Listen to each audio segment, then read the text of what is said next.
um livro diferente, mas que eu não consegui parar.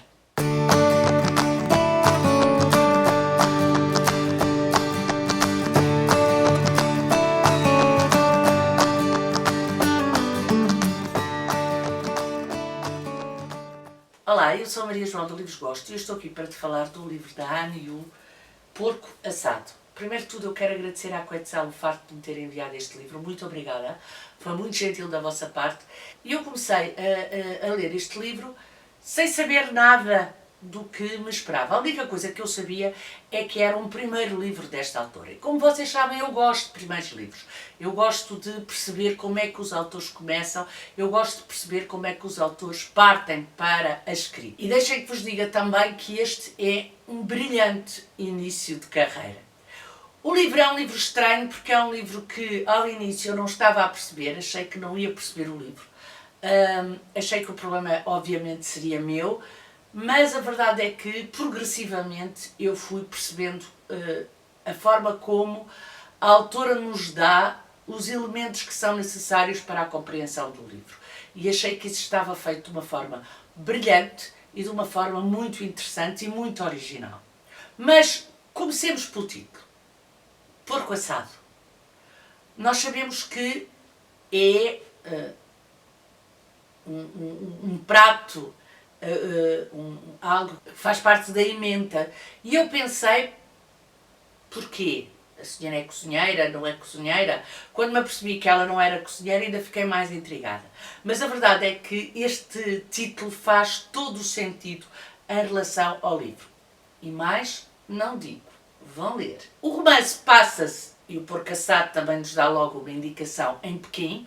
Passa-se na Pequim da atualidade, o que é muito interessante. Nós estamos habituados aos livros asiáticos mais antigos, em que nós temos a Pequim imperial, e não, esta é Pequim dos nossos dias, e isso é também muito interessante perceber como é que a cidade está transformada e como é que a cidade vive, e como é que quem lá está vive a cidade, que é outro elemento importante. É uma cidade que nós percebemos que tem uma poluição muito grande, é uma cidade que nós percebemos que tem um número populacional também demasiado elevado, onde as pessoas são quase números, digamos assim, e tudo isto faz com que de repente nós percebamos que a visão que as pessoas têm umas das outras é quase como se fosse uma visão baça, umas vezes por causa da poluição, outras vezes por causa da velocidade com que as pessoas andam.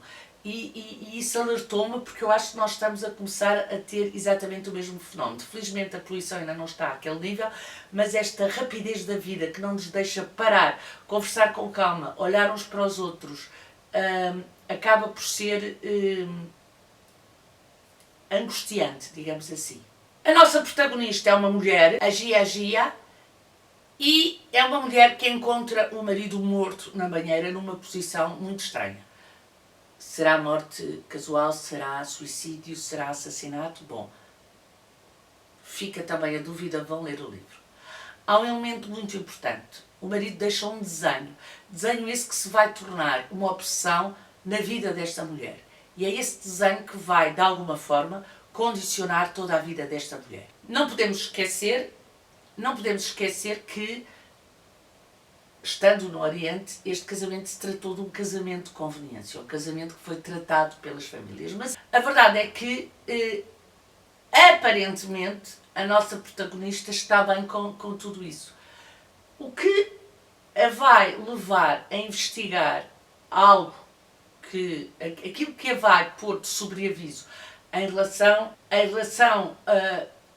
ao seu casamento, e em relação às alterações da sua vida pós-casamento, até porque ela era pintora e ele não gostava e, portanto, ela deixou de pintar, acabou por vir para casa e ser apenas a esposa dele.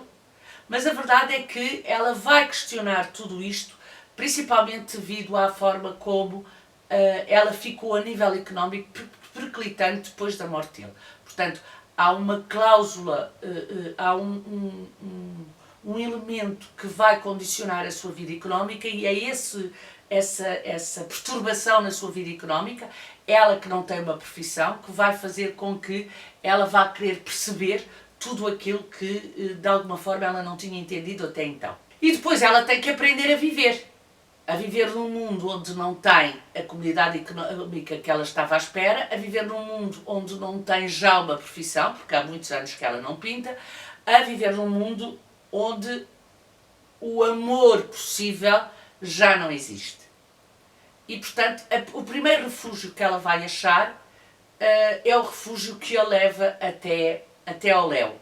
O Léo é a personagem masculina deste romance e é uma personagem masculina que eu achei muito interessante e muito bem construída. Mais interessante do que o romance, a mim interessou-me a construção desta personagem, deste Léo, e interessou-me a forma como estas duas personagens, no fundo, dois solitários, acabam por unir as suas duas solidões e acabam por criar uma situação que, não sendo perfeita, é a situação possível na altura. E sobre esse ponto de vista, este livro também é muito interessante. E depois temos o desenho que ela abandonou, o desenho que o marido deixa, o desenho que se torna na sua obsessão, o desenho que se torna num sonho, o desenho que se torna numa ambição de vida e o desenho que a vai levar para fora de Pequim e que vai condicionar as suas escolhas da sua vida. Este desenho vai levá-la até ao Tibete, que é sempre uma região, pelo menos para mim, encantatória, e portanto essa parte do livro eu também gostei muito, porque acabou por ser, se quiserem, localizada num sítio que a mim me cria sempre uma ambivalência a nível sentimental. Por um lado, é uma zona que me atrai e que eu gostaria de visitar, porque acho que é uma zona que, pelo menos a um nível ideal, nos leva a pensar que é uma zona de paz, mas por outro lado, sendo uma zona ocupada, também acaba por não ser tão de paz quanto isso. Portanto, é ali uma zona onde eu tenho sentimentos ambivalentes, mas que eu gosto muito de ler, principalmente quando se passa na atualidade. E mais eu não vos vou contar da história, até porque o livro tem algum realismo mágico, o livro tem, na minha opinião, algum surrealismo, que faz dele um livro diferente. O livro tem também, em alguns momentos, algum nonsense. E o mais curioso é que ao longo da leitura tudo isto acaba por fazer sentido e tudo isto nos leva a querer ler o livro, mesmo às vezes não sabendo o que é que podemos esperar nas páginas a seguir. No entanto, é um livro sobre dor, é um livro sobre frustração e ao mesmo tempo é um livro onde muitas vezes eu achei que a personagem faz opções que não são as melhores e que a mim me baralharam. Há momentos em que eu acho que a personagem tem pouco sentimento, o que tem uma frieza que eu acho quase avassaladora, o que me deixou algum incómodo, porque eu achei que este livro era um livro sobre amor. No que diz respeito à escrita da Anne Jung, houve alturas em que me lembrou Murakami. Atenção que isto é um elogio, ok? O que não tem mal, porque para um primeiro livro é óbvio que ela se vai basear nos seus heróis e provavelmente, não sei se estou a imaginar, o Murakami será um dos seus heróis e das suas leituras recorrentes. Portanto, é uma autora que eu quero muito saber o que é que escreveu a seguir e o que é que vai escrever a seguir. Tanto mais porque o livro deixou-me de alguma forma baralhada. Eu demorei a entrar no livro, depois entrei e fluiu, mas tive que voltar atrás em alguns momentos, o que não é muito comum em mim.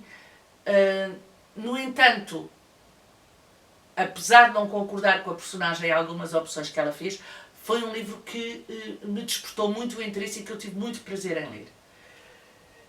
E por isso, se alguém também já leu, diga o que é que achou sobre este livro para eu conseguir perceber se esta sensação foi só minha ou se foi uma sensação geral. Eu esqueci-me no princípio de agradecer às meninas que leram este livro comigo, agradecer à Isabel, mas a verdade é que foi um livro que a mim me deixou baralhado, eu acho que se nota nesta review. E pronto, digam-me se já leram, digam-me se estão a pensar ler, digam de vossa justiça e vemos no próximo vídeo. Tchau, até o próximo vídeo.